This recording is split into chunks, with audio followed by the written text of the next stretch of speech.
আপোনালোকে দেখা পাব এই যে ক'লো যে ফেমিলিত এটা সিদ্ধান্ত ডাঙৰজনে কিবা এটা কথা কৈছে সেইটো মানি লৈছে গোটেই ফেমিলি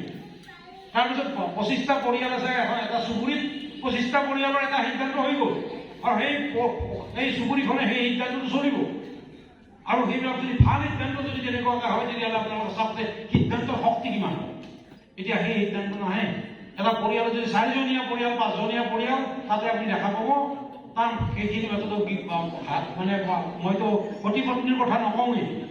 আপুনি ল'ৰা ছোৱালী 2টা বা 3টা ল'ৰা ছোৱালী আছে তেওঁলোকৰ মাজত কাৰণ তেওঁলোকে কোনোবাই এটা কিবা চেনেল চাই আছে কোনোবাই কিবা এটা ক'ৰবাত বিদেশৰ কিবা এটা চাই আছে মোৰ ওচৰতে এজনী ছোৱালী আছে তাই আকৌ কোৰিয়ান ভাষা কৈ থাকে কোৰিয়ান লেংগুৱেজ কৈ থাকে অহচক তাই মানে কোৰিয়ান ঘৰতো কোৰিয়ানৰ নিচিনাকৈ থাকে দুজনী ভনীয়েক এজনী কোৰিয়ান এজনী অসমীয়া ঘৰটোতো এখনতেই আপুনি দেখা পাব তাৰমানে যে কোনোবাই কিবা এটা চেনেল চাই কিবা এটা চাই পোচাক পাতি পিন্ধি তেওঁ অকণমান সুকীয়া এটা ব্যৱস্থা ঘৰতে কৰি লৈছে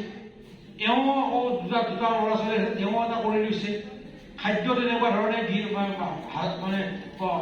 তেখেতৰ যদি চুগাৰৰ প্ৰব্লেম আছে ঘৈণীয়েকগৰাকীয়ে যদি অলপমান মৰম আদৰ কৰে চেনি তেনি নোহোৱাকৈ এটা ব্যৱস্থা কৰি দিব সেইটো আকৌ ল'ৰাটোৱে নাখায় তাৰপিছত ল'ৰাটোৱে ক'ব যে আমাৰ দেউতাই ঘাঁহ খাই থাকে বোলে শাক বেছিকৈ খাই মানে সিহঁতে ঘাঁহ খোৱা বুলি কয় দেউতাই ঘাঁহ খাই আমিতো ঘাঁহ নাখাওঁ তেওঁলোকে শাক নাখায় তেওঁলোকে আৰু কিবা কিবি বেলেগ ধৰণৰ ব্যৱস্থা দৰকাৰ হ'লে ল'ৰাটোৱে আগবাঢ়ি গৈ পেলাই মোবাইলত চাই আছে কেনেকুৱাকৈ কি এটা বনাই এটা অখাদ্য বনাই পেলাই সি নিজে ভক্ষণ কৰিব সেইটো সময় আপোনাৰ একে সময়ত ভাত নাখায়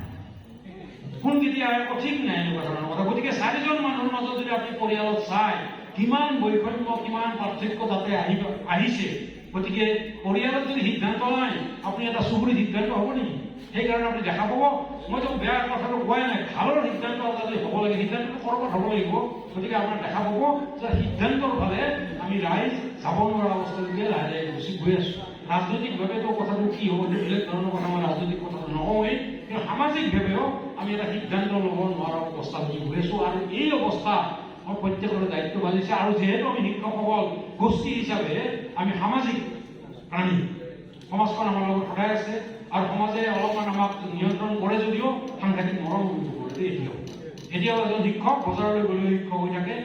পথাৰলৈ গ'লেও শিক্ষক গতিকে শিক্ষক হিচাপে চাই গতিকে আমাৰো এটা তেনেকুৱা ধৰণৰ মহৎ দায়িত্ব আমাৰ মাজত এটা আছে আৰু সেই দায়িত্ব আমি পালন কৰি আছোঁ নাথাকা বুলি নকওঁ বিভিন্ন ধৰণৰ সমস্যা আছে তাৰ মাজতে পালন কৰি আছোঁ আৰু তাৰ মাজতে যদি আপোনালোকে ধৰক এটা সংগঠন হিচাপে থাকে যে সদৌ অসম উচ্চতৰ মাধ্যমিক শিক্ষা সংস্থা আপোনালোকে কাৰ মতে চলিব মইতো কম যে শিক্ষা ব্যৱস্থা যিটো আছে একেবাৰে প্ৰাইমেৰী স্কুলৰ পৰা বিশ্ববিদ্যালয়লৈকে এই যিটো শিক্ষাৰ ব্যৱস্থা সেই ব্যৱস্থাত আপোনালোকৰ অংশীদাৰ মই সবল প্ৰবল হৈ আছে তেওঁলোকে নিজে চলাৰ সুবিধা গোটেই আছে গতিকে আমি দুৰ্বল শ্ৰেণীৰ লগত থাকিব লাগিব আৰু যিসকল মহৎ ব্যক্তি আপুনি শংকৰদেৱৰ পৰা আৰম্ভ কৰি একেবাৰে ভূপেন হাজৰিকালৈ চাওক সদায় তেওঁলোক নিপীড়িত বা যিখিনি সাধাৰণ মানুহ দুৰ্বল মানুহ তাৰ পক্ষে আছে আৰু তেওঁলোককে জীয়াই থকাৰ আগবাঢ়ি যোৱাৰ সুযোগ দিয়াৰ কাৰণে আমি সাংঘাতিকভাৱে দায়বদ্ধ আৰু সেই ধৰণৰ এটা মনোভাৱ লৈ পেলাই যদি সংগঠিতভাৱে যিটো কথা হওক মই ব্যক্তিগতভাৱে কিবা এটা কৰিব নোৱাৰোঁ কিন্তু মই সংগঠিতভাৱে মই সত্যৰ হকে আছোঁ গতিকে মই বায়ু প্ৰদূষণ হোৱাৰ সপক্ষে থাকিম মই আপোনাৰ শিল্পায়নৰ যোগেদি ঠিক আছে শিল্পৰ আমাক মানে উৎপাদন লাগে কিন্তু শিল্পায়নৰ যোগেদি বায়ু যদি প্ৰদূষণ হয় পানী যদি প্ৰদূষণ হয় মই তাৰ সপক্ষে থাকিম মই এজন মানুহে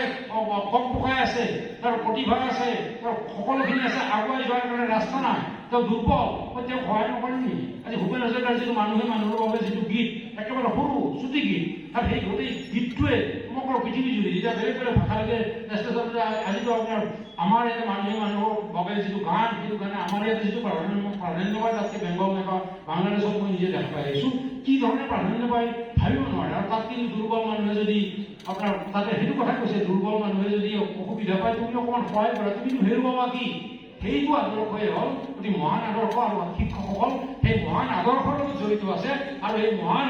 আদৰ্শক আগুৱাই নি সমাজখনক মহান কৰাৰ দায়িত্ব আৰু কৰ্তব্য আৰু সেই সপোন শিক্ষকসকলৰ আছে আপোনালোকৰো আছে আপোনালোকৰ সমাজখনক আগুৱাই নিয়াত সহায় কৰিব বুলি আশা ৰাখি মই আপোনালোকক নমস্কাৰ জনালোঁ আৰু মোৰ বক্তব্য সামৰণি কৰি